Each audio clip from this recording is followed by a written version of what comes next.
What is up, YouTube? It's Kingfisher745, and welcome to your daily dose of doom.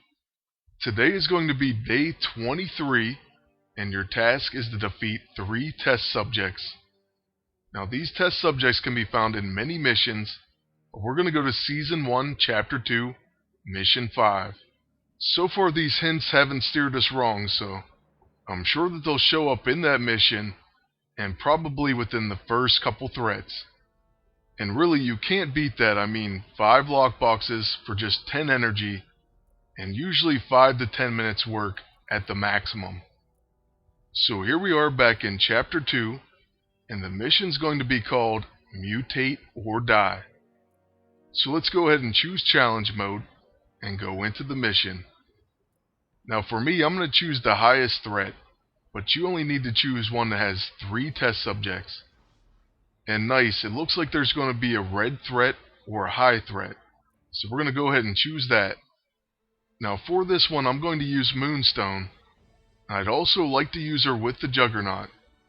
The reason for this is because I have her level 6 unlocked, and that causes Gravity Well, which increases melee damage. But for some weird reason, you can't use Juggernaut in this mission. I would understand if you couldn't use him in a boss battle, but apparently you can't use him at all.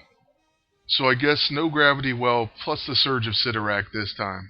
But trust me, it is a pretty sweet combination. So instead, I'm going to go ahead and look for the Grey Hulk, and we're going to change him from a Tactician. We already have Moonstone for that, and Wave 2 has 2 Scrappers. So we're going to go ahead with his Bruiser form. And now we should be good to start the battle. In this video, I'm hoping to show a few of Moonstone's abilities, and like I said, I do have her at level 6, so the only thing I'm missing is her Big Bang. My impressions of the character so far are pretty positive. I especially like her level 1, and the Immobilize debuff that she can place on the enemy. She can definitely shut down someone who has purely melee attacks. And this comes in really handy in PvE, and I'm guessing that she could be a force, especially in the right situation in PvP. So I'm really looking forward to trying her out as soon as I get her to level 9. With that being said, I do believe I'm going to have a Moonstone Unlocked video posted sometime on Monday. Now that it's her turn, we're going to go ahead and show you that level 6. So what it does is it hits all enemies, causes Exhausted and Heavy, and then has that Gravity Well. So it increases the damage of melee attacks. And that buff goes on your entire team. So that should really help out the Hulk. But it also works quite well with someone like the Juggernaut. I would have loved to show you the Juggernaut, along with his buff, which increases damage of unarmed melee attacks. But unfortunately, as you saw, we weren't allowed to use him in this mission. But during the review of Moonstone, you can definitely look forward to that team. By then, I'll have her at level 9, and also will be using her in PvP. Now on Moonstone's second turn, I'm going to use her level 2. And what her level 2 does is it places Blinded on an enemy, and causes her to go phased. So you will want to use this before you use her level 1, because her level 1 has phased advantage, does extra damage while phased. Then it also causes Immobilized, unable to use melee abilities.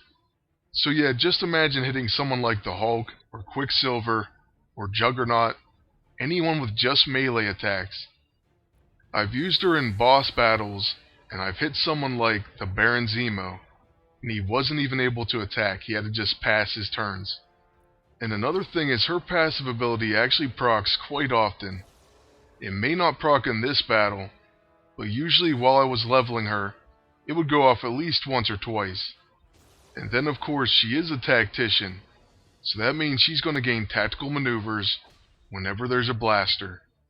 So there's that Immobilized buff, and it won't really hurt against this guy, but if I was fighting, let's say, the Scrapper version, which is on the next wave, they would have to skip their turn.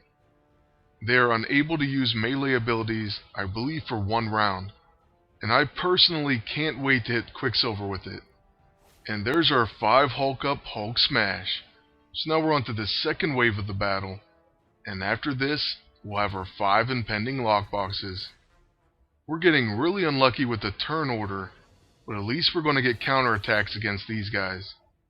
So after each of them get their double attack, I should have no problem getting at least 2 to 3 counters. And unlike most of these tasks, these guys actually can take some hits. I didn't expect this battle to take as long as it has. But part of it was, of course, since that first wave didn't take any counterattacks. Oh, and finally we got a Fighting Dirty proc. So even if this guy doesn't die to our agent's counters, the Hulk will hit him as well. So this should be the end of the battle, and the end of the video. At least really shortly here. So there goes our brawl. And now we're going to hit him with the Mercurial. So it looks like the Hulk may get to finish him. And he definitely does with a Rage Punch. So there goes an epic overkill. And that's the end of the task. So now let's go ahead and collect our 5 lockboxes. And that's going to be it for this one. I really hope you enjoyed it, and I hope it helped. I want to thank you all for watching, and ask you to please like, comment, and subscribe if you want to see more videos. Until next time, good luck, and take care.